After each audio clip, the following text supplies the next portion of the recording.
So we will be discussing the question from 43 till 55, right? In today's class. So let's, without wasting any time, let's start with our journey from question number 43. And in case you have any doubt, let me know in between. So coming to question number 43, what it says, right?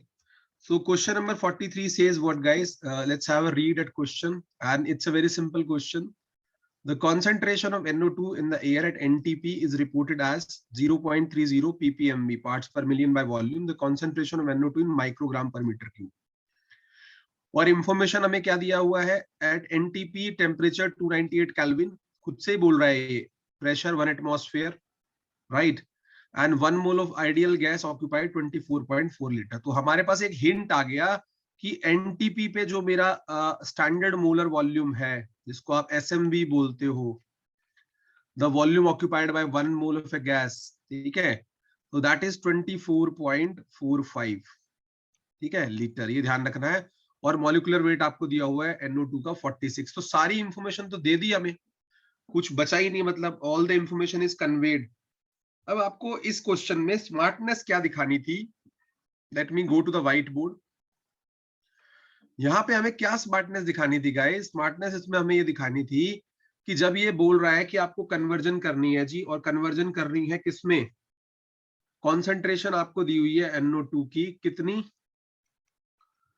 0.30, ठीक है, 0.30 ppm v, ठीक है, 0.30, just a minute, 0.30 ppm भी आपको concentration दी हुई है, ठीक है. और आपको कह रहा है कि जी आप मेरे को कॉन्सेंट्रेशन बताओ इन माइक्रोग्राम पर मीटर क्यूब में. तो देखो, ये हमने फार्मूला आपको एनवायरमेंटल केमिस्ट्री में पढ़ाया हुआ है, रिपीटेडली ये क्वेश्चन एनटीए नेट जीआरएफ में भी आया हुआ है बहुत बार. तो आप एक जनरल फार्मूला डेवलप किया करते थे, मैं दोनों ही बता दे रहा हूं. जब भी आपको कॉन्सेंट्रेशन दी होती थी पीपीएम में, ठीक है, पीपीएम में दी होती थी और आपसे पूछता था कि मिलीग्राम पर मीटर क्यूब में कितना होगा, ठीक है, तो आप क्या करते थे? concentration in milligram per meter cube is equal to concentration in ppm into molecular weight of that gas divided by standard molar volume.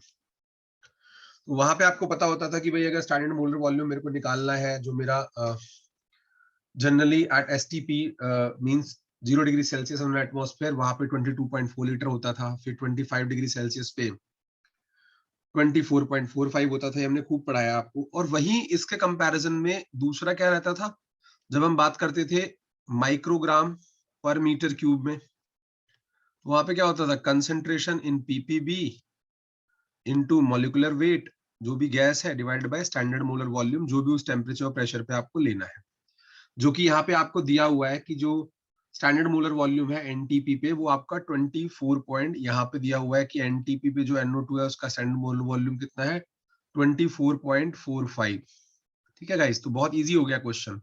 और NO2 का मॉलिक्यूलर वेट भी दिया हुआ है जी आपको. यहाँ पे NO2 का मॉलिक्यूलर वेट भी दे रहा है, बोल रहा है 46 ग्राम पर मोल है.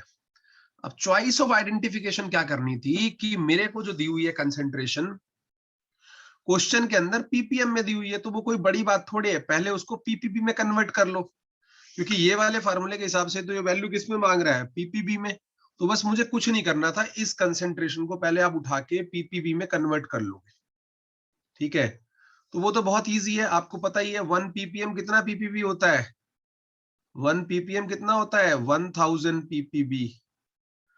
तो बस इसको मल्टीप्लाई करो पहले 1000 से, तो ये कितना हो जाएगा? 0.30 इंटू 1000, इतना पीपीबी आ जाएगा ये. तो इतना पीपीबी जब इसको मल्टीप्लाई करोगे तो आप कितना आएगा? ये 300 पीपीबी आ गया. बस अब मेरा काम जो है सेट हो गया कि भाई मुझे जो है कॉन्सेंट्रेशन पीपीबी में मिल गई, जो इस फार्मूले में मुझे फिट करनी है, और स्टैंडर्ड मोलर वॉल्यूम मुझे गिवन है, मॉलिक्यूलर वेट भी गिवन है NO2 का. तो अब मैं इसको कर देता हूँ फटाफट, कुछ होना ही नहीं है फिर तो. ये बिल्कुल बिल्कुल मोस्ट इजी क्वेश्चन है ये. रिपीटेडली 10 टाइम्स कम से कम एनटीए नेट जीआरएफ में आया हुआ है एनवायरमेंटल साइंस में, 10 टाइम्स से भी ज्यादा, ठीक है. इस बार भी सितंबर 2020 में भी था, इस बार भी एक क्वेश्चन है ऐसा, ठीक है. तो बस कुछ नहीं, आप फार्मूला लगाएंगे that when you need in microgram per metre cube is equal to concentration in PPB into molecular weight, सब कुछ आपको दिया हुआ है, divided by standard molar volume. तो इसमें क्या रह गया, कॉन्सेंट्रेशन कितनी है पीपीबी में जो हमने निकाली 300, मॉलिक्यूलर वेट आपको NO2 का क्वेश्चन में दिया हुआ है, कितना दिया हुआ है जी 46 ग्राम पर मोल, ग्राम पर मोल। स्टैंडर्ड मोलर वॉल्यूम आपको दे रहा है क्वेश्चन में कि एसटीपी की एनटीपी पे स्टैंडर्ड मोलर वॉल्यूम जो है वो कितना दिया हुआ है 24.45। तो बस आपने वैल्यू डालनी थी और कुछ नहीं करना था, ये फ्री के मार्क्स थे। 300 इंटू 46 डिवाइड बाय 24.45। जब आप इसको सॉल्व करोगे तो भैया सॉल्व करके आएगा ये 564.417 microgram per metre cube. Concentration in microgram per metre cube आ गई, ये आपका करेक्ट आंसर आ गया। बताओ इस क्वेश्चन में कुछ डिफिकल्ट है क्या, क्या डिफिकल्ट है इसमें? बस आपको ये ध्यान रखना है कि जब भी आपको कन्वर्जन पूछे मिलीग्राम पर मीटर क्यूब तो आपकी यूनिट जो है पीपीएम में होनी चाहिए, जब भी पूछे माइक्रोग्राम पर मीटर क्यूब तो आपकी कंसंट्रेशन पीपीबी में होनी चाहिए। आप क्रॉस कन्वर्ट कर सकते हो फिर इजीली, ठीक है। Is it clear to everyone? किसी को कोई डाउट है तो उसमें पूछ लो भाई, ये अच्छा क्वेश्चन है, ऐसा एक क्वेश्चन आपको दोबारा भी मिल सकता है। हाँ गिलबर्ट में भी है ये क्वेश्चन, मल्टीपल टाइम्स है, गिलबर्ट में भी है, सब किताबों में है ये। एनटीए नेट जीआरएफ में 10 टाइम्स आ चुका है क्वेश्चन कम से कम। किसी को कोई डाउट इसमें? चलो जी, this was the story about question number 43। अब आगे मूव कर जाते हैं।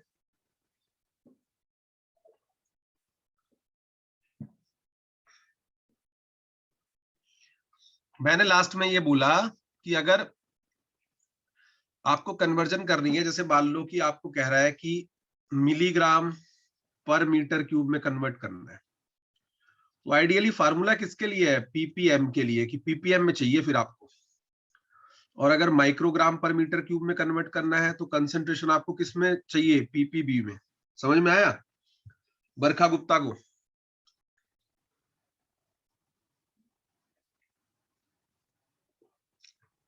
ये आपको श्रुति मैम ने खूब पढ़ाया है, मेरा भी इन्वायरमेंटल केमिस्ट्री का एक कोर्स है उसके अंदर, ठीक है। नेट जेआरएफ इन्वायरमेंटल साइंस वाले बैच में भी हम खूब पढ़ाते हैं क्वेश्चन, ठीक है। और ये दिया भी हुआ है इन्वायरमेंटल केमिस्ट्री में most of the text books में। चलो आगे चलते हैं, अब ये तो हो गया। अब हम वापस चल रहे हैं क्वेश्चन नंबर 44 की तरफ। ये देखो जी, क्वेश्चन नंबर 44 पे आ जाओ। Question number 44। और गाइस जो भी ये रूमर उड़ रहे हैं कि हियरिंग हो रही है, गेट का एग्जाम पोस्टपोन हो सकता है, आप उससे थोड़ा अवॉइड रहिए, अपनी प्रिपरेशन में फोकस रहिए, ठीक है। मुझे लगता नहीं है कि पोस्टपोन होगा, मुश्किल है, ठीक है, क्योंकि मोस्ट ऑफ द स्टेट में जो है इन्फेक्टिविटी रेट जो है अंडर कंट्रोल है, ठीक है। तो मुझे लगता नहीं है कि कुछ ऐसा होगा, क्योंकि उससे बहुत सारे पीएसयू, एमटेक और पीएचडी रिक्रूटमेंट होने होते हैं, तो एग्जाम को वो रोकेंगे नहीं, मुश्किल है, ठीक है। और number of centre sufficient quantity में वो डालते हैं, तो प्रिकॉशन के साथ आई थिंक हाँ रिजेक्ट कर देगा ना, हाँ रिजेक्ट कर देगा, बिल्कुल कर देगा, क्योंकि अलग अलग शिफ्ट में है ना, एक दिन नहीं है एग्जाम। हाँ अलग अलग शिफ्ट में है ना, अगर एक दिन होता पूरी कंट्री में एग्जाम तो भी हम मान लेते। तो वहां पे क्रॉस आर्ग्यूमेंट ये होगी कि हमने एन नंबर ऑफ सेंटर्स बनाए हुए हैं और एग्जाम जो है with in a span of 7 to 10 days हो रहा है, तो कोई इशू होना नहीं चाहिए, ठीक है। चलो 44 क्वेश्चन को देखते हैं भैया क्या कहता है। ये कहता है in open channel flow the specific energy is the total energy per unit weight of a liquid. देखो बहुत तकड़ा हिंट है इस क्वेश्चन में, कि कोई भी अगर आपका ओपन चैनल है उसमें जो फ्लो होता है क्यू, जो आपको पता है कि फ्लो क्यू कहते हैं, ठीक है। तो वो जो है the specific energy is a total energy per unit weight of a liquid, मतलब जो स्पेसिफिक एनर्जी होती है वो क्या होती है, वो total energy per unit weight of the liquid होती है, ध्यान रखना है, ठीक है। ये एक हिंट मिल गया इसका, कि जब भी आप स्पेसिफिक एनर्जी कैलकुलेट करोगे तो total energy per unit divided by its wait, where the component of potential energy is measured from the bed of the channel as the datum। और जबकि पोटेंशियल एनर्जी आप कहां से मेजर करोगे, जो channel का बॉटम होगा या डेटम होगा, जैसे मान लो रिवर है तो उसमें बिल्कुल आप नीचे से मेजर करेंगे कितनी पोटेंशियल एनर्जी किस हाइट तक वो है। अब क्वेश्चन को पढ़िए, a rectangular channel of 10 metre width carries 20 metre cube of water. इसकी विड्थ जो है 10 मीटर है, the depth of flowing water is 1 metre, और ये 1 मीटर का जो है डेप्थ फ्लो वाटर कर रहा है। The specific energy for this flow condition is, दिया हुआ एक्सेलरेशन ड्यू टू ग्रेविटी 10 है आपका, ठीक है, और बाकी सारी चीजें दी हुई हैं जो भी इसमें है, एटसेट्रा एटसेट्रा। अब देखो ऐसे क्वेश्चन आपको जब भी आए ना तो आप ब्लॉक डायग्राम बना लो उसका, ठीक है, उसका ब्लॉक डायग्राम बना लो। ऐसे क्वेश्चन जब भी आपको आए, हम व्हाइट बोर्ड पे चल रहे हैं, क्वेश्चन पेपर आप सबके पास है ऑलमोस्ट, और रीड भी कर लिया हमने। अब हम व्हाइट बोर्ड पे चल रहे हैं और वन बाय वन हम इसका डाइसेक्शन करेंगे। देखो सबसे पहला ये कहता है कि जो आपका एक रेक्टेंगुलर ब्लॉक है, ठीक है, आपका जो है एक रेक्टेंगुलर ब्लॉक है जी, और वो जो ब्लॉक है उसकी जी क्या कहते हैं, चैनल 10 मीटर विड्थ है। तो मैं पहले एक रेक्टेंगुलर ब्लॉक ले लेता हूं, ये मैंने ले लिया, और ये कहना चाह रहे हैं भाई साहब कि इसकी जो विड्थ है, ठीक है ना, इसकी जो विड्थ है वो 10 मीटर के आसपास है, ठीक है, क्योंकि पानी इसमें ऐसे बह रहा होगा, देखो पानी इसमें जो है ऐसे फ्लो कर रहा होगा मान लो, ठीक है, ये जा रहा है डायरेक्शन ऐसे लेके, ठीक है। तो कहता है इसकी विड्थ जो है, चौड़ाई जो है वो 10 मीटर के आसपास है, ठीक है, वो 10 मीटर ले ली मैंने, ठीक है, तो ये 10 मीटर के आसपास मैंने मान ली, ये 10 मीटर हो गई। अब आगे अगली स्टेटमेंट में कहता है आपको कि जी और कितना फ्लो है इसका, क्यू, क्यू जो दिया हुआ है फ्लो 20 मीटर क्यूब पर सेकेंड है, ठीक है, और क्यू आपको पता ही है क्या होता है, एरिया इनटू वेलोसिटी। ये भी ध्यान आपको आ रहा होगा, अली सर ने पढ़ाया है पूरा फ्लूइड मैकेनिक्स में, कई कई बार मतलब चीजें कराई है उन्होंने। उसके बाद अगली लाइन में क्या कहता है, कहता है the depth of the flowing water is 1 metre. और जो ये वाटर फ्लो कर रहा है, अगर इसको मैं ऐसे देखूं तो इस जो वाटर ऊपर से नीचे तक जो फ्लो कर रहा है, इसकी डेप्थ जो है वो 1 मीटर के आसपास है, ठीक है। मतलब आप डेटम से अगर मेजर कर रहे हैं, मान लो आप किसी रिवर चैनल के ऊपर खड़े हुए हो देख रहे हैं, तो उसकी गहराई जो है 1 मीटर है उस पानी की जो वो फ्लो करता है। अब इसमें कुछ नहीं करना था गाइस, जो स्पेसिफिक एनर्जी है आपकी, ठीक है, वो क्या है, total energy per unit weight. तो भाई जो स्पेसिफिक जो टोटल एनर्जी है वो क्या होगी, टोटल एनर्जी जो होगी वो क्या होगी, टोटल एनर्जी जो होगी वो क्या होगी, एक तो इसकी potential energy which is mgh, और एक इसकी kinetic energy which is half mv²। यहां तक क्लियर है कि नहीं, पहले जल्दी बताओ, ये जल्दी बताओ, ये लाइन क्लियर है कि नहीं है, टोटल एनर्जी तो इतनी होगी, ठीक है, यहां तक क्लियर है सबको, किसी को कोई डाउट तो नहीं है जो मैंने बताया, ठीक है। अब दूसरी लाइन इसमें क्या बोली है इसने कि जो ये स्पेसिफिक एनर्जी मुझसे कैलकुलेट कराने को कह रहा है दिस फ्लो, तो स्पेसिफिक एनर्जी क्या होती है, total energy per unit weight. तो कहने का मतलब क्या है, बिल्कुल सिंपल सिंपल वर्ड में चलेंगे आप, 10th 11th 12th में आपने पढ़ा है ये, बिल्कुल स्पेसिफिक एनर्जी जो है वो क्या है, total energy divide by its weight. Weight क्या होता है भाई, m इंटू जी।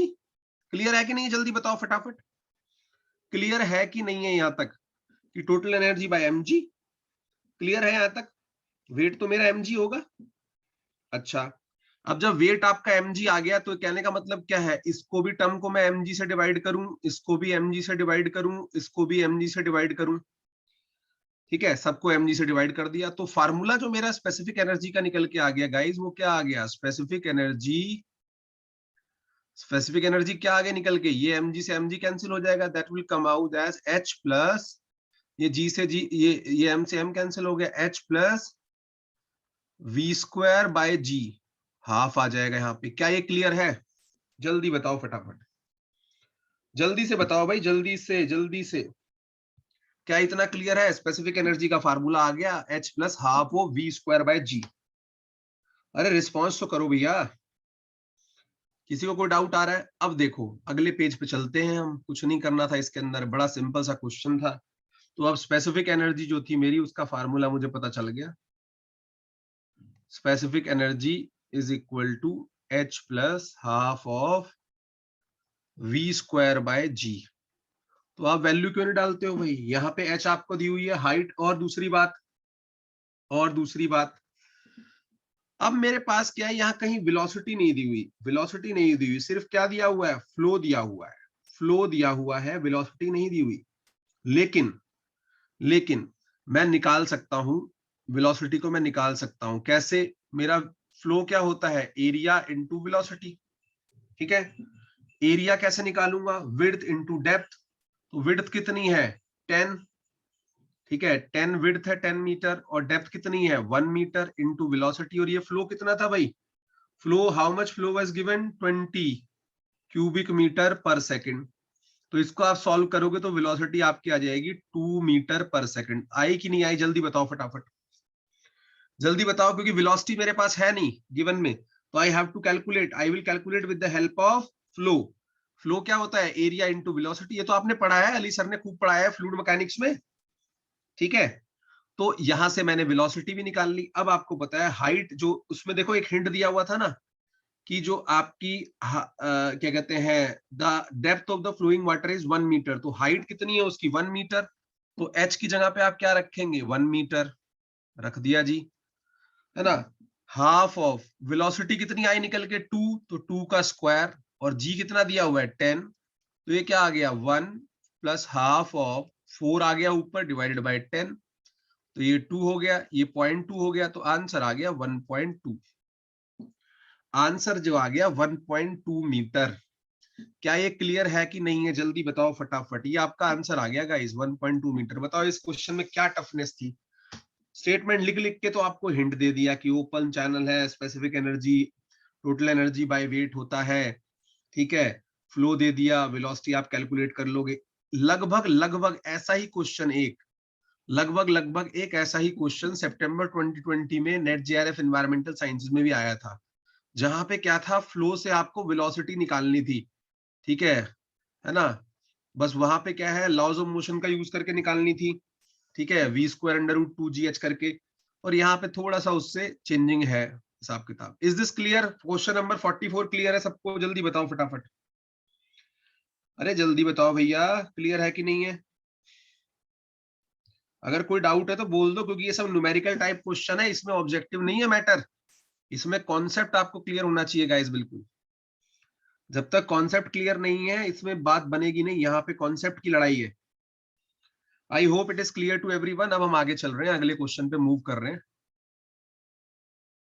इसको इरेज कर देते हैं, ठीक है। और जहां भी आपको डाउट आ रहा है, कोई भी डाउट आ रहा है, आप पूछिए, क्योंकि इजीली तभी, क्योंकि कॉन्सेप्ट रिपीट होगा, कॉन्सेप्ट रिपीट हो सकता है, तो कॉन्सेप्ट रिपीटिशन है गेट में, तो यू शुड बी क्लियर। अब आ जाइए क्वेश्चन नंबर 45 पे। क्वेश्चन नंबर 45 जो कि बड़ा ही इजी क्वेश्चन है, कुछ इसमें है नहीं क्वेश्चन नंबर 45 में। देखो पहले क्वेश्चन को देख लेते हैं। क्वेश्चन नंबर 45, देखो क्वेश्चन नंबर 45 क्या कहता है भाई, बड़ा इजी क्वेश्चन है ये भी, इसमें कुछ नहीं है। क्वेश्चन नंबर 45 आपको कहता है क्या, क्वेश्चन नंबर 45 को देख रहे हैं, क्या कहता है क्वेश्चन नंबर 45 गाइस। कहता है two reservoir are connected by a pipe line consisting of 2 pipes. दो रिजर्वायर है जो एक पाइपलाइन से कनेक्टेड है, 2 पाइप है उसके अंदर, एक पाइप ए है और एक बी है, और दोनों किस में है, सीरीज में है, ठीक है। दोनों किस में है, सीरीज में है। तो गाइस जैसे आप रेजिस्टेंस कनेक्ट करते थे ऐसे सीरीज में, ऐसे ही 2 पाइप कनेक्टेड है सीरीज में रिजर्वायर की तरह, ठीक है ना। सो सीरीज में दोनों पाइप कनेक्टेड है, कोई बात नहीं, अच्छी बात है, पाइप दोनों कनेक्टेड है, ध्यान रखिएगा। अब आगे क्या कहता है, the two pipes are of same length. ये हिंट देखो, आप कह रहा है कि लेंथ सेम है and have the same Darcy friction factor. ये बड़े इंपॉर्टेंट हिंट है इस क्वेश्चन के लिए, कि दोनों की लेंथ सेम है और दोनों का जो डार्सी फ्रिक्शन फैक्टर है वो सेम है।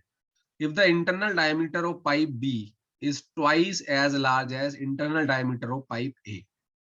यहाँ पे एक हिंट और आपको दे दिया कि भाई जो डायमीटर पाइप बी का है that is 2 times of diameter of A. ये याद रखना आप, ये लास्ट में मैं आपसे पूछूंगा। तो आपसे पूछ रहा है कि रेशो बताओ मुझे किसका, the ratio of the head loss in pipe A to that of pipe B. बड़ा इजी क्वेश्चन है ये, और ये आप मतलब काफी टाइम से करते हुए आ रहे हैं हेड लॉस के क्वेश्चन, और ये आपको सर ने कराई भी होगी, डार्सी विशबैच इक्वेशन जो होती है।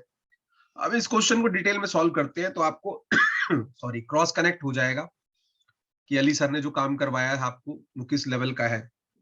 देखिए मान लीजिए कि मेरे पास इस तरह के 2 पाइप कनेक्टेड है, एक पाइप ये हुआ पहले वाला, ठीक है, एक पाइप हो गया, ये पहला पाइप है, इसको थोड़ा सा बना लेते हैं कि पाइप जैसा लगे, तो बना लिया जी। और ये जो पाइप है जी, इसका डायमीटर है DA, राइट गाइस, इसका डायमीटर DA है। फिर क्या है, सीरीज में ये एक दूसरे पाइप से कनेक्टेड हो रहा है। फिर आगे जाके मान लो दूसरा पाइप ऐसे इसमें कनेक्ट हुआ, ये बड़े डायमीटर वाला, और इसका जो है डायमीटर है DB। Is this clear? ये प्रेजेंटेशन सबको क्लियर हो रही है? ठीक है, क्या ये प्रेजेंटेशन क्लियर हो रही है सबको यहां तक जो हमने दिखाया है? ठीक है, अब देखो एक बात आपको ध्यान रखनी है कि जब ये दोनों ऐसे सीरीज में कनेक्टेड है, तो जो दोनों के अक्रॉस फ्लो होगा वो इक्वल होगा। तो जितना फ्लो इसमें होगा, जो फ्लो यहाँ है वही फ्लो आपको यहाँ मिलेगा, दैट इज फॉर श्योर। ये आपको पता भी होगा इक्वेशन ऑफ कंटिन्यूटी से कि जो फ्लो है दोनों में इक्वल रहेगा। एग्री और नॉट एग्री? जल्दी बताओ भाई, इतना टाइम नहीं स्पेंड करेंगे इसमें। दोनों के अक्रॉस फ्लो जो है इक्वल होगा। तो ये इंपॉर्टेंट बातें थी जो आपको याद रखनी थी। और यहाँ पे हिंट क्या क्या दिए हुए थे पहले सुन लो। क्वेश्चन हमने हमें क्या क्या हिंट किया था क्वेश्चन कहता था, पहले समझ लो, पाइप्स की जो लेंथ है वो इक्वल है, pipes are of same length, दोनों की लेंथ इक्वल है। ठीक है, दूसरा क्या हिंट था, सेम डार्सी फ्रिक्शन फैक्टर। ये सब हिंट याद रखना, सेम डार्सी फ्रिक्शन फैक्टर। और तीसरा क्या हिंट था, फ्लो इज सेम। बस ये तीन हिंट के ऊपर ये क्वेश्चन था। इन पाइप्स दोनों में फ्लो जो है सेम है। अब देखो हम आगे चल रहे हैं, इसको सॉल्व करेंगे और बड़ा इजी वे में आप इसको सॉल्व कर सकते हो, कुछ है नहीं इस क्वेश्चन के अंदर। तो अब जैसे आपको पता है, मैं बता रहा हूं कि जो हम इसमें यूज करने वाले हैं वो डार्सी विशबैच इक्वेशन है। तो head loss due to the friction in pipe, जो हेड लॉस है due to friction in these kind of pipes is given by Darcy-Weisbach equation, is given by Darcy-Weisbach equation। ये Ali sir ने आपको शायद पढ़ाई भी होगी। ठीक है, तो डार्सी-विशबैच इक्वेशन यूज करेंगे। वो क्या कहती है, जो डार्सी-विशबैच इक्वेशन है वो कहती है हेड लॉस, ठीक है, is equal to F into L into V square divided by D into 2G। ठीक है, divide by V into TG, मतलब half of V square by G FL by D ये होता है। अब इसमें देखो क्या क्या चीजें क्या क्या है। जो F है आपका, F क्या है, F है जी आपका फ्रिक्शन फैक्टर, जो कि दोनों में सेम था। F जो है वो फ्रिक्शन फैक्टर है। L क्या है जी, L आपकी लेंथ ऑफ द पाइप है, ये भी सेम थी दोनों में, लेंथ ऑफ पाइप। उसके बाद D क्या है भैया, डायमीटर। D क्या है, diameter of the pipe, diameter of pipe. और V क्या है आपकी, V है फ्लो वेलोसिटी, V क्या है, फ्लो वेलोसिटी। और G तो आपको पता ही है, एक्सेलरेशन ड्यू टू ग्रेविटी। क्या इतना क्लियर है कि नहीं है, पहले जल्दी बताओ। यहां तक की स्टोरी क्लियर है तो मैं स्टेप बाय स्टेप फिर आगे चलूंगा। जल्दी बताइए, जल्दी फटाफट, जल्दी जल्दी बोलो भाई, रिस्पॉन्स फटाफट करोगे तो मैं भी आगे बढ़ पाऊंगा फटाफट से। जरा अभी भी 10 क्वेश्चन है हमारे पास करने के लिए। ठीक है, मेरी कोशिश है कि हम आज ही खत्म कर ले, क्योंकि आज थर्ड है तो 2-3 दिन आपके पास होंगे वर्कआउट करने के लिए। चलो अब मैं आगे जा रहा हूं। इतना आपको पता चल गया तो कुछ नहीं करेंगे, पहले हम ये इक्वेशन जो डार्सी विशबैक इक्वेशन है ये हम पाइप 1 के लिए लिखेंगे। तो हम पहले लिख रहे हैं फॉर पाइप ए। तो उसके लिए हेड लॉस क्या है फॉर पाइप ए, तो उसके लिए क्या आएगा, हेड लॉस इन ए क्या आ जाएगा, F into L into velocity of A square divided bye diameter of A into 2G। ये हो गई इक्वेशन नंबर 1। राइट की रॉन्ग जल्दी बताओ, अगर मुझे ए के लिए लिखना था, राइट की रॉन्ग जल्दी बताओ, जल्दी बताओ फटाफट गाइस, इतना टाइम नहीं लगना इसमें, जल्दी बताओ जल्दी। किसी को कोई डाउट आ रहा हो तो बीच में पूछते रहना, ठीक है, ठीक है ना। तो ये हमने लिख ली। अब दूसरे में क्या कहता है, ऐसे ही हम बी के लिए लिखेंगे डार्सी विशबैक इक्वेशन। तो बी के लिए लिख लेते हैं, बी के लिए लिख लेते हैं for pipe B, for pipe B वो क्या हो जाएगा, H B, head loss in B is equal to F into L into V B square divided by D B into 2G। Right की रॉन्ग जल्दी बताओ फटाफट। ये हमने बी के लिए लिखी हुई इक्वेशन। जल्दी जल्दी रिस्पॉन्ड करो, जल्दी जल्दी रिस्पॉन्ड करो भाई। ये बी के लिए लिखी हुई इक्वेशन, ये राइट है। चलो अब आगे आ जाओ। अब हम क्या करेंगे, आप इक्वेशन 1 को डिवाइड कर दे 2 से। 1 डिवाइडेड बाय 2। जब आप 1 डिवाइडेड बाय 2 करेंगे तब क्या हमारे पास ऑब्जर्व होगा, देखिए ध्यान से। 1 डिवाइडेड बाय 2 करेंगे तो लेफ्ट पे आपके आ जाएगा जी HA बाय HB, ठीक है। HA बाय HB किसके इक्वल आ जाएगा ये, जब इसको आप डिवाइड कर लेंगे। देखिए F और L तो सेम थे, वो तो कैंसिल आउट हो जाएंगे, वो तो कैंसिल आउट हो जाएंगे। फिर भी मैं लिख लेता हूं। तो F था ऊपर, L था, फिर VA स्क्वायर था divided by DA into 2G divided by F into L into VB square divided bye DB into 2G। तो ये FL कैंसिल आउट, ठीक है। 2G भी कैंसिल आउट, और फाइनली क्या बचेगा हमारे पास गाइस, फाइनली हमारे पास यहां से क्या बचेगा, देखेंगे आप कि आपको ये आएगा यहां से निकल के VA square divided bye DA into VB square, और न्यूमरेटर में क्या पहुंच जाएगा DB। तो हमारे पास देखा जाए तो एक तरह से ये चीज आगे निकल के इज इक्वल टू, मैं कैसे लिख सकता हूं इसको, VA बाय VB का whole square into DB bye DA। Right की रॉन्ग जल्दी बताओ। ये HA बाय HB निकल के आया है VA बाय VB का whole square into DB bye DA। Velocity of A by velocity of B का whole square into diameter of B by diameter of A। कोई डाउट किसी को यहां तक, जल्दी बताओ जल्दी बताओ। अब देखो लेफ्ट में थोड़ा स्पेस यूज कर लेते हैं तो आपको समझ में आ जाएगा। मान लो हम लेफ्ट में यहाँ थोड़ा स्पेस यूज कर लेते हैं, यही ठीक रहेगा। तो आपको पता है कि दोनों में फ्लो सेम है, तो दोनों में फ्लो सेम है तो using the equation of continuity, जो कंटिन्यूटी इक्वेशन है वो क्या कहती है कि QA जो फ्लो A है वो फ्लो B के इक्वल है। तो यहाँ पे क्या हम ये लिख सकते हैं कि area of A into velocity of A is equal to area of B into velocity of B। Right की रॉन्ग जल्दी बताओ। राइट की रॉन्ग ये लिख सकते हैं ना भाई, ये लिख सकते हैं, ठीक है, ये लिख सकते हैं। अब यहां से आप और क्या लिख सकते हैं, यहां से आप क्या लिख सकते हैं, लाइन मैंने हटा दी सो दैट थोड़ा क्लियरिटी रहे।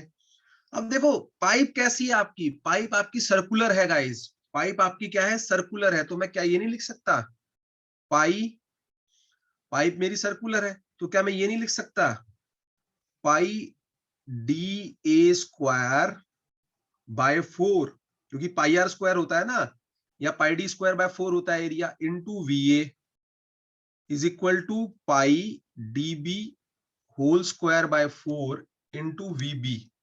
राइट की रॉन्ग जल्दी बताओ। यहां तक समझ में आ रहा है। एरिया को एक्सपेंड करके लिख दिया मैंने सर्कल के केस में, pi R square by 2, pi R square होता है तो पाई D स्क्वायर बाय 4 हो जाएगा। दोनों साइड से कैंसिल आउट कर लेंगे, क्या क्या कैंसिल आउट हो जाएगा, पाई 4। तो फाइनली आपके पास क्या निकल के आया, यहाँ पे आपके पास निकल के आ जाएगा DA square into VA is equal to DB square into VB। Right की रॉन्ग जल्दी बताओ, जल्दी बताओ भाई। क्लियर है कि नहीं है, यहां तक किसी को कोई डाउट। अब देखो, अब जब आपके पास ये निकल के आ गया तो आप क्या कर सकते थे, इसको रीएडजस्ट कर लो। इसको रीएडजस्ट कैसे कर सकते हैं, इसको जब आप रीएडजस्ट करोगे, मैं ऊपर लिख रहा हूं, ये ऊपर वाला मैं रब कर रहा हूं, इसको ऊपर लिखूंगा यहाँ पे, इसको रीएडजस्ट करके इक्वेशन को नीचे वाली को जो ब्लू कलर में हमने लिखी है, इसको कैसे लिख सकते थे, देखो इसको क्या आप ऐसे नहीं लिख सकते थे, VA बाय VB, ठीक है, VA by VB is equal to DB square by DA square. Right की रॉन्ग जल्दी बताओ, राइट की रॉन्ग, राइट की रॉन्ग जल्दी बताओ भाई फटाफट से, क्विक नहीं रिस्पॉन्ड कर रहे बिल्कुल भी। राइट, तो भैया आप कुछ करना ही नहीं है। अब आप क्या करेंगे, इस VA बाय VB की वैल्यू को उठा के आप यहां रख देंगे, इस VA बाय VB की वैल्यू को आप उठा के यहाँ रख देंगे डायमीटर की टर्म्स में। तो डायमीटर की टर्म्स में जब आप इस वैल्यू को यहाँ रखेंगे, मैं बीच का रब करने जा रहा हूँ, अब मैं बीच का रब करने जा रहा हूँ क्योंकि मेरे को सेम पेज पे रखना है आपको। तो उठा के हम इसकी वैल्यू को यहाँ रख देंगे, तो मेरे पास क्या निकल के आएगा, मेरे पास ये निकल के आ जाएगा जी, जो हेड लॉस है HA बाय HB। तो ये वैल्यू आपने डालनी है इसके अंदर, ठीक है, मैंने डाल दी। VA बाय VB की वैल्यू क्या थी, DB बाय DA स्क्वायर, इसका भी स्क्वायर, इन दोनों का square into DB bye DA। तो जब इसको आप सॉल्व करोगे तो क्या आ जाएगा, DB की पावर 5 डिवाइड बाय DA की पावर 5, या फिर क्या आ जाएगा, DB bye DA whole power 5, fifth of power के। क्या ये क्लियर है कि नहीं, जल्दी बताओ फटाफट, जल्दी बताओ, यहां तक क्लियर है कि नहीं है, जल्दी बताओ जल्दी। और भैया आपको शुरू में एक बड़ा अच्छा हिंट दिया था, एग्जामिनर ने बड़ा अच्छा हिंट दिया था शुरू में, कि जो आपका DB है that is 2 times of DA। B का जो डायमीटर है 2 टाइम्स ऑफ A है कि नहीं, है कि नहीं, जल्दी बताओ। अब इसको हम इधर डाल लेंगे सॉल्व करने के लिए। दिया था कि नहीं, हिंट दिया था ना, ये राइट है ना, कि DB is equal to 2 times of DA। शुरू में हिंट दिया था कि नहीं दिया था, जल्दी बताओ। चलो, अब बस आपने कुछ नहीं करना, आपने इस वैल्यू को इसमें डाल देना है। Put this value here, put this value here. तो ये क्या हो जाएगा, HA by HB, head loss of A by B। तो DB कितना है, 2 टाइम्स ऑफ DA, तो यहाँ पे रख देंगे 2 times of DA divided by DA की पावर 5। तो ये तो कैंसिल हो जाएगा और ये आंसर आ जाएगा आपका HA by HB, head loss of A by B। 2 की पावर 5 कितना आता है, 2 की पावर 5 कितना होता है गाइस, 2 की पावर 5 32 होता है। तो फाइनली आपके पास आंसर आ गया, ratio of the head loss in A to B is 32। Clear है कि नहीं है, जल्दी बताओ, जल्दी बताओ, जल्दी जल्दी। हमारा ये सिंप्लीफाई करने का पर्पस आपको ये है कि कॉन्सेप्ट आप सीखें, और दोबारा से अगर इस तरह के आसपास क्वेश्चन दिखेगा तो उसको फट से आप अटेम्प्ट कर सकते हैं इजीली। क्लियर है कि नहीं, जल्दी बताओ फटाफट। यहाँ तक 45 तक क्लियर है, 45 तक क्या क्लियर है सबको,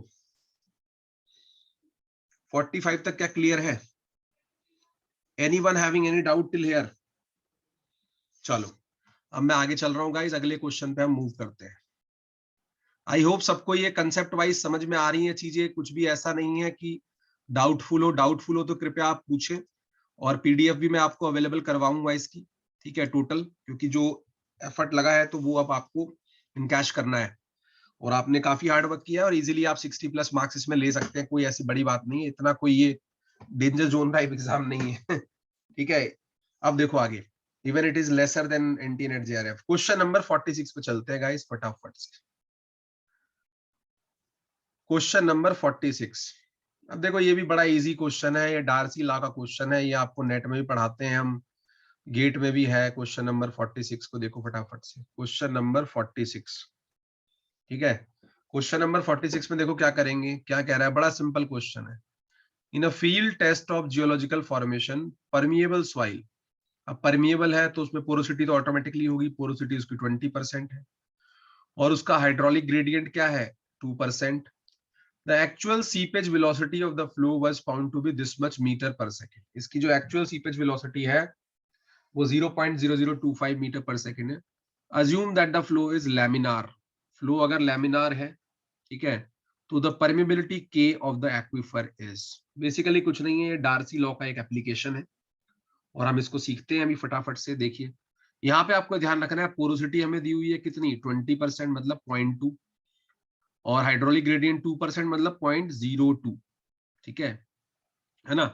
और वेलोसिटी आपको दी हुई है, सीपेज वेलोसिटी। इन सब चीजों का ध्यान रखिएगा, जो डाटा दिया हुआ है एक्चुअली लिख लिया करो एक शीट पे, जब डाटा होता है ना तो एग्जाम में आपको रफ शीट पे लिख लेना है, निकाल निकाल, क्योंकि हिंट है उसी के अंदर। अब देखो हम आगे चल रहे हैं, इसको व्हाइट बोर्ड पे लेके चल रहे हैं इस क्वेश्चन को, क्वेश्चन नंबर 46 को। आपका क्वेश्चन नंबर 46 का सोल्यूशन है, ठीक है।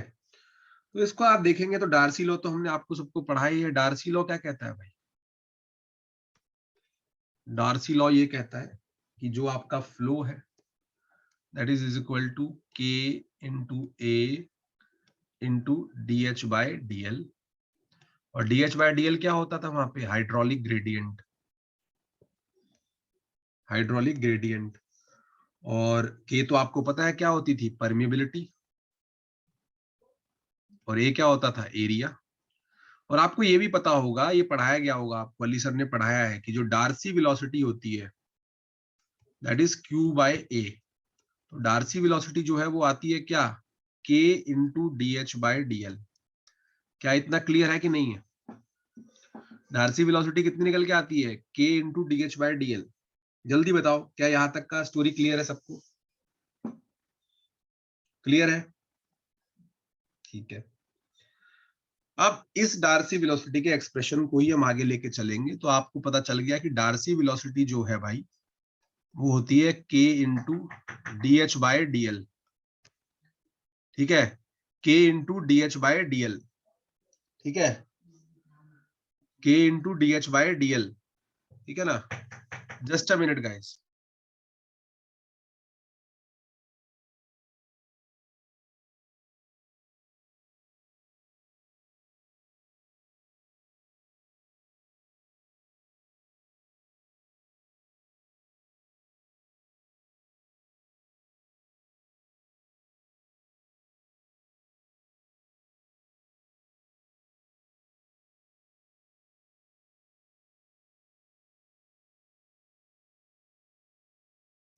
तो यहाँ पे गाइस आपको पता चल गया कि Darcy velocity is equal to K D H by DL.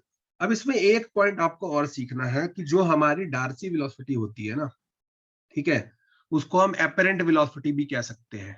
ठीक है, ये जिसको है हम एपरेंट वेलोसिटी भी, एपरेंट वेलोसिटी।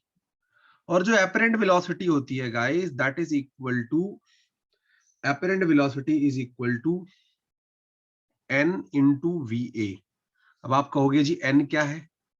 एन आपका कितना है? एन आपका है पोरोसिटी। एन क्या होता है? पोरोसिटी। और वी ए क्या होता है जी? वी ए आपकी होती है actual seepage velocity, actual seepage velocity. क्या इतना क्लियर है? पहले ये बताओ। ठीक है, ये फार्मूला भी आपको पता होना चाहिए कि जो डार्सी वेलोसिटी होती है उसी को एपरेंट वेलोसिटी कहते हैं, और एन इंटू वी ए होता है, एन पोरोसिटी होती है और वी ए एक्चुअल वेलोसिटी होती है आपकी सीपेज। क्लियर है यहां तक? जल्दी बताओ फटाफट में, अगर यहां तक क्लियर है तो जल्दी बताओ। ठीक है, अब देखो आगे आगे आगे की प्रोसेस देखो गाइस। आगे की प्रोसेस देखो, आप कुछ नहीं करना, जो v की वैल्यू थी वो यहां रख देंगे। v की वैल्यू क्या है? n into V A, N into V A. तो यहाँ पे फार्मूला हमारा कैसे मॉडिफाई हो गया गाइस?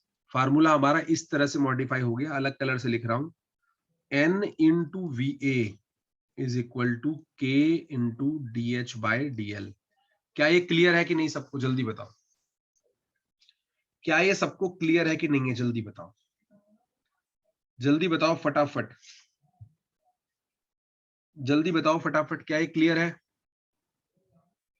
अब देखो, बस इसी फार्मूले को आगे अब आपको यूज करना है, बाकी सब मैं रब कर दे रहा हूं क्योंकि बाकी सबका रिलेवेंस नहीं है, ये फार्मूला हमने डिड्यूस कर लिया यहाँ से। ठीक है, और आपको ये पता होना चाहिए कि भाई क्या क्या इसमें क्या क्या है, पहले मैं बता देता हूँ उसके बाद ही मैं चलूंगा आगे। ये जो फार्मूला फाइनली हमने डिड्यूस किया है ये आपको पता होना चाहिए कि इसमें क्या चीज क्या है, सो दैट आप यूज कर सके उसको। तो भैया यहाँ पे क्या चीज क्या है? यहाँ पे एन क्या है? एन क्या है आपका? एन है पोरोसिटी। एन क्या है गाइस? पोरोसिटी, जिसकी वैल्यू कितनी दी हुई थी? 20%। तो 20% का मीनिंग क्या हुआ? 0.2। जब इसको करेंगे 20/100 तो 0.2 आ जाएगा। क्लियर है ये? ठीक है, वीए क्या था? एक्चुअल सीपेज वेलोसिटी, जो हमें कैलकुलेट करना है। ठीक है, एक्चुअल सीपेज वेलोसिटी जो हमें कैलकुलेट करना है। के क्या था आपको पता है? के क्या है? परमिएबिलिटी। के क्या है? परमिएबिलिटी। एक्चुअली हमें परमिएबिलिटी निकालनी है। के क्या है? परमिएबिलिटी। और एक्चुअल सीपेज वेलोसिटी की वैल्यू भी आपको दी हुई थी, कितनी दी हुई थी एक्चुअल सीपेज वेलोसिटी आपको? 0.0025, 0.0025। ठीक है, इसकी वैल्यू दी हुई थी आपको, के परमिबिलिटी आपको निकालनी है, और हाइड्रोलिक ग्रेडियंट भी आपको दिया हुआ था गाइस। हाइड्रोलिक ग्रेडियंट क्या होता है, डीएच बाय डीएल, ये क्या होता है, हाइड्रोलिक ग्रेडियंट। ये क्वेश्चन तो नेट में भी बहुत बार आया हुआ है, हाइड्रोलिक ग्रेडियंट। ठीक है, हाइड्रोलिक ग्रेडियंट हो गया। अब हाइड्रोलिक ग्रेडियंट कितना दिया हुआ था, 2%। तो 2% का मीनिंग क्या होता है भाई, 2/100, कितना हो जाएगा, 0.02। हो गया कि नहीं हो गया, जल्दी बताओ फटाफट, जल्दी बताओ। इतनी स्टोरी समझ में आई कि नहीं आई, इतनी स्टोरी समझ में आई कि नहीं आई। अब बस आपने कुछ नहीं करना, इस इक्वेशन में सारी वैल्यू फिट कर दो। कैसे करेंगे वैल्यू फिट, एन की वैल्यू कितनी है, पोरोसिटी की 0.2, वीए सीपेज वेलोसिटी की वैल्यू कितनी है, सीपेज वेलोसिटी की वैल्यू कितनी है, 0.0025, के हमें निकालना है, DH by DL hydraulic gradient कितना है, 0.02। तो कुछ नहीं भैया, इसको अब सॉल्व कर लेंगे आप। यहां से ये नीचे 100 आ गया, ठीक है, यहां से नीचे 4 बार 0 आ गई, ये कैंसिल हो गई 2 0, फिर यहाँ से एक 10 आ गया, ये 1000 हो गया, 2 से 2 कैंसिल हो गया। तो आपका जब आप के कैलकुलेट करेंगे, के आपका निकल के आ जाएगा गाइस, के आपका निकल के कितना आ जाएगा, 0.025। ठीक है, के आपका आ जाएगा 0.025, ठीक है, मीटर पर सेकंड। क्योंकि जो डार्सी वेलोसिटी की यूनिट होती है वही हाइड्रोलिक कंडक्टिविटी की यूनिट होती है, सॉरी परमेबिलिटी की यूनिट होती है। तो ये मीटर पर सेकंड आ गया, परमेबिलिटी जो है आपकी के, दैट इज इतना मीटर पर सेकंड, 0.025। क्लियर है कि नहीं है सबको, बताओ इस क्वेश्चन में क्या मुश्किल था, सिंपल सा डार्सी लॉ का एप्लीकेशन था। क्लियर है कि नहीं, जल्दी बताओ।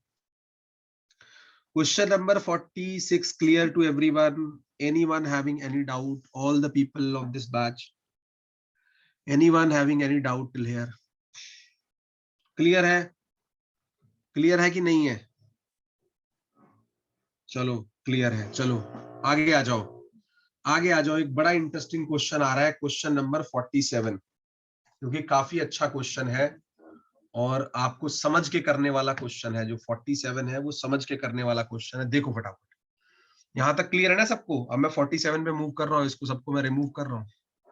वैसे आपको रिकॉर्ड्स क्लास के अवेलेबल रहेंगे तो कोई इशू नहीं है, you can watch an number of times. अब देखो हम आगे चल रहे हैं, यहाँ पे हम क्या देखेंगे, अब क्वेश्चन नंबर 47 देखिए, क्वेश्चन को रीड करिए पहले अच्छे से।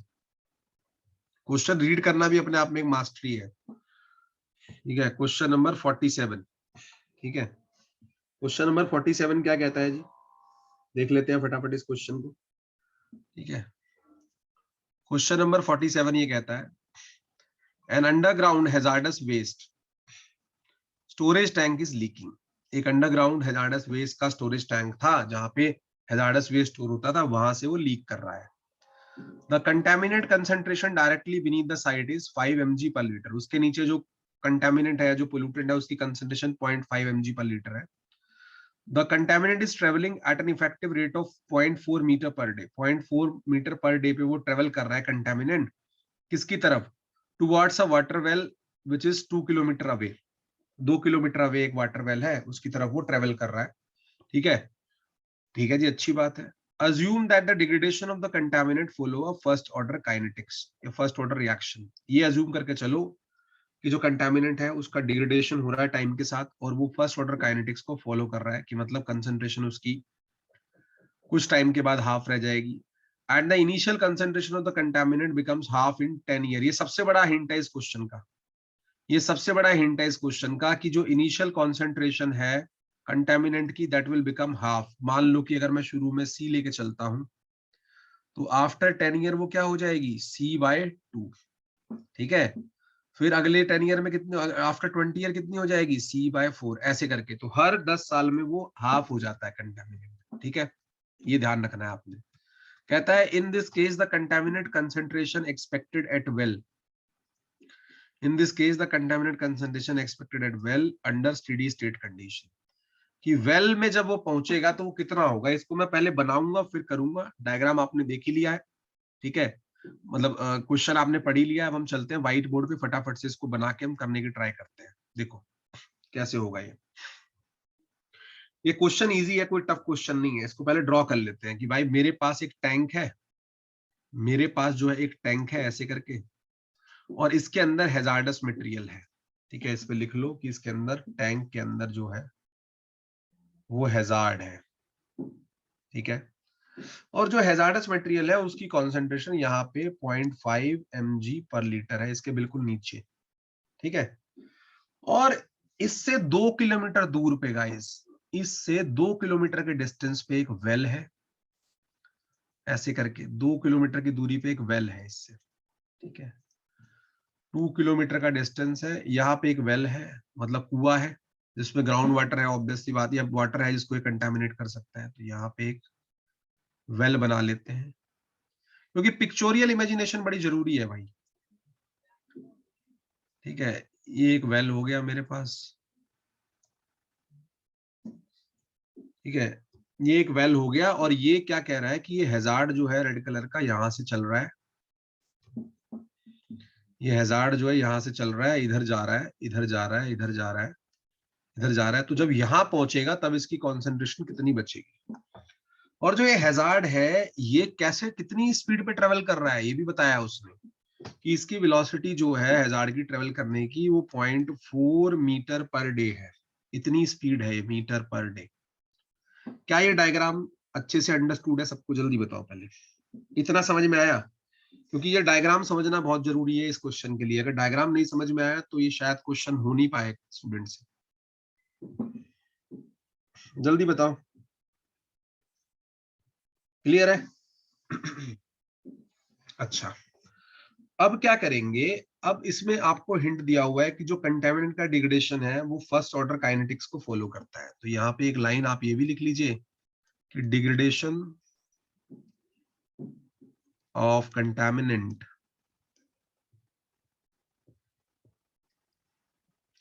फॉलो फर्स्ट ऑर्डर काइनेटिक्स,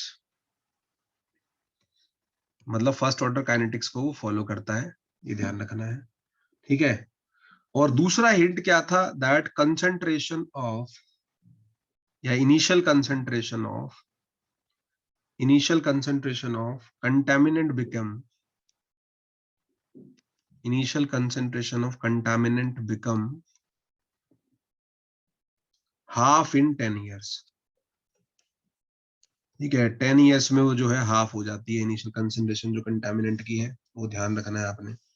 ठीक है, तो ये दो हिंट हैं बड़े। अब मैं इसको क्वेश्चन को सॉल्व करना शुरू करता हूं। तो अगर इसने कह ही दिया है कि फर्स्ट ऑर्डर काइनेटिक्स को फॉलो करता है, तो सब लोग आप में से ज्यादातर लोगों को केमिकल काइनेटिक्स के बारे में पता होगा। तो फर्स्ट ऑर्डर काइनेटिक्स में जो इक्वेशन रहती है गाइस, वो क्या रहती है, डीसी बाय सी, मान लो सी कंसेंट्रेशन है, is equal to minus K D T, जहाँ पे के क्या है, रेट कांस्टेंट है, और सी क्या है, कॉन्सेंट्रेशन है। ठीक है, अब इसको मैं क्या करूंगा, मैं इसको इंटीग्रेट कर लूंगा। ये इक्वेशन है फर्स्ट ऑर्डर काइनेटिक्स की, आपको किसी भी 11th-12th की बुक में मिल जाएगी कि जो फर्स्ट ऑर्डर केमिकल काइनेटिक्स है उसकी इक्वेशन क्या है, तो DC by D T is equal to minus K D T. ठीक है, अब दोनों साइड आप इंटीग्रेट कर लेंगे, और यहाँ पे क्या रखेंगे टाइम, यहाँ पे 0 से लेके टी तक, और यहाँ पे कहाँ रखेंगे, यहाँ पे रखेंगे आप सी नॉट, मतलब जो क्या है इनिशियल टू सी फाइनल। तो यहाँ पे लिख लीजिएगा सी नॉट क्या है, इनिशियल कंसेंट्रेशन, इनिशियल कंसेंट्रेशन, और सी एफ क्या है, फाइनल। क्या इतना क्लियर है? पहले सब बताओ जल्दी, फटाफट जल्दी से बोलो भाई, इतना क्लियर है कि नहीं है? क्या इतना क्लियर है? जल्दी बताइए, यहाँ तक की स्टोरी सबको समझ में आई है इतनी? जल्दी बताओ फटाफट। ठीक है, अब जब आप इसको इंटीग्रेट करेंगे, तो जिन लोगों ने भी इंटीग्रेशन पढ़ा है आपको पता है 1/x का इंटीग्रेशन क्या होता है, ln x।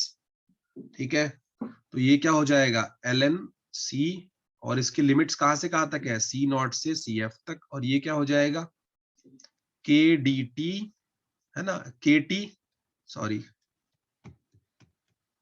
ये हो जाएगा जी आपका के टी माइनस का, और इसकी लिमिट है 0 से t तक। ये आपने बहुत बार किया होगा अपने 11th-12th में, मैं इस पे कोई वो कमेंट नहीं कर रहा हूँ। जब इसको आप सॉल्व करेंगे, ठीक है, जब इसको आप सॉल्व करेंगे तो आपको फाइनल आउटकम गाइज ये मिलेगा, दैट फाइनल आउटकम जो आपको मिलेगा वो ये मिलेगा, that ln c final minus ln c initial is equal to minus of K T. ये आपके पास फाइनल आउटकम आएगा इसका। मेरे को काम जो है ना इस इक्वेशन से है, पीछे के डेरिवेशन से मेरे को कोई काम नहीं है, मेरे को बस ये फर्स्ट ऑर्डर काइनेटिक्स की ये इक्वेशन पता होनी चाहिए। क्या इतना क्लियर है यहाँ तक? जल्दी बताओ, जल्दी बताओ। इसको मान लो इक्वेशन नंबर 1, ये फर्स्ट इक्वेशन है। क्लियर है? जल्दी बोलो भाई, जल्दी। क्या किसी को कोई डाउट है यहाँ पे? Anyone having any doubt till here? क्योंकि हर चीज को आपको सीखने के लिए करना है अच्छे से, ऐसे नहीं कि बस करके चले गए जी किसी तरह से, क्योंकि दोबारा रिपीट होंगे कॉन्सेप्ट में, बता रहा हूं पहले आपको। ठीक है, अब हम आगे चल रहे हैं गाइस, इस इक्वेशन को लेके हम आगे बढ़ेंगे। जब हम आगे बढ़ेंगे तो यहाँ पे पहला ही स्टार्टिंग मेरा ही होगा। तो मेरे पास जो इक्वेशन है, ln concentration final minus ln concentration initial is equal to minus kT, ये इक्वेशन आपको अप्लाई करनी पड़ेगी। और आपको ये बात दी थी कि इनिशियल कंसंट्रेशन जो थी 0.5 mg पर लीटर थी। ठीक है, और आप ये मान के चल रहे हैं कि 10 साल बाद वो कितनी रह जाएगी? फाइनली 10 साल बाद हाफ हो जाएगी, तो इसका हाफ कितना होगा? 0.25 mg पर लीटर। पहले बताओ ये क्लियर है कि नहीं है? क्योंकि जस्ट नीचे हैजार्डस कंटेनर के 0.5 थी, तो 10 साल में तो वो आधी रहनी चाहिए as per the hint. Clear है इतना? क्लियर है कि नहीं है इतना? जल्दी बताओ यार, बोल ही नहीं रहे। क्लियर है? अब इसमें कौन बताएगा इनिशियल कौन है और फाइनल कौन है? भैया इनिशियल कौन है यहाँ पे? ये क्या है? ये सी नॉट है, और ये क्या है? ये सी फाइनल है कि नहीं है? जल्दी बताओ, है कि नहीं है? जल्दी बताओ फटाफट, जल्दी बोलो। चलो, अब इस इक्वेशन में इसको डालो वैल्यू को। तो पहले जब इस इक्वेशन में वैल्यू डालोगे तो क्या आ जाएगा? ln सी फाइनल कितना था? 0.25 माइनस ln सी इनिशियल कितना था? 0.5 इज इक्वल टू कितना आ जाएगा? Minus of K T. अब टाइम कितना दिया हुआ है गाइस? 10 ईयर।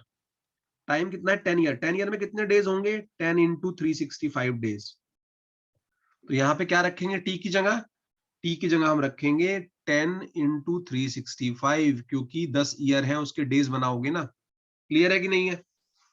जल्दी बताओ, जल्दी जल्दी बताएं, जल्दी क्विकली। यहां तक क्लियर है कि नहीं है?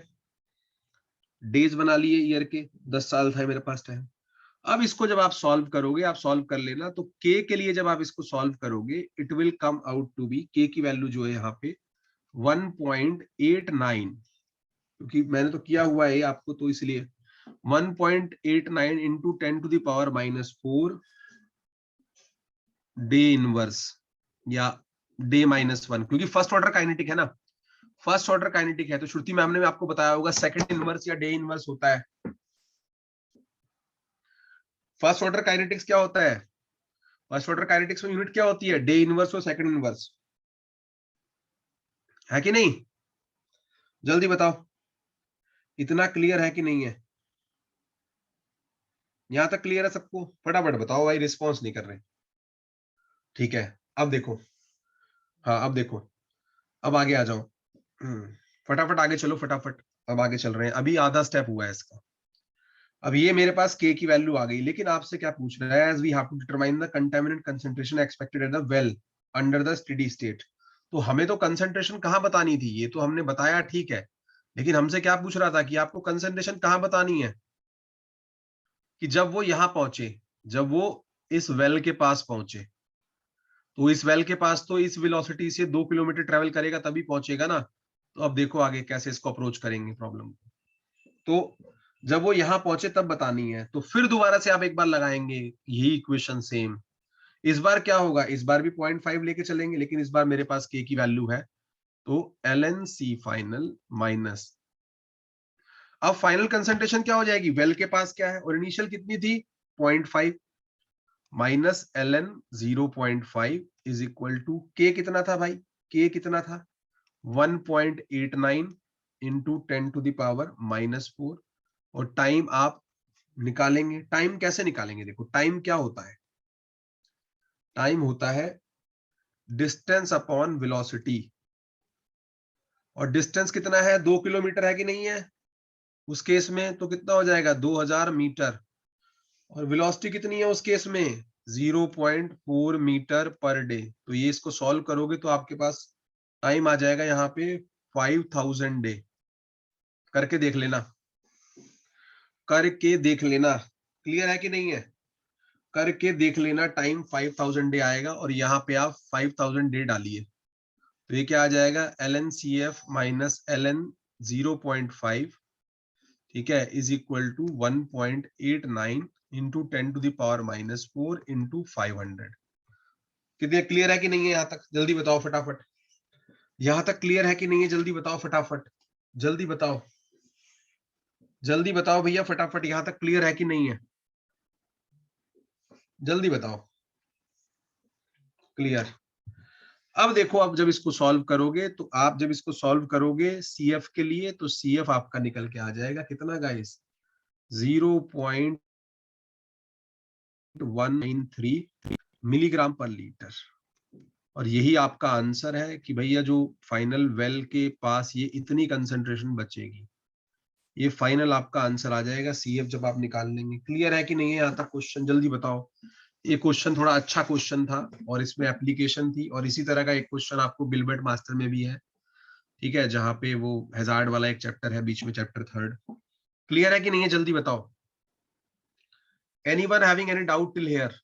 जल्दी से बोलो, जल्दी से बोलो फटाफट, जल्दी से बोलो भाई, जल्दी से, क्विकली, जल्दी बताओ भाई, जल्दी।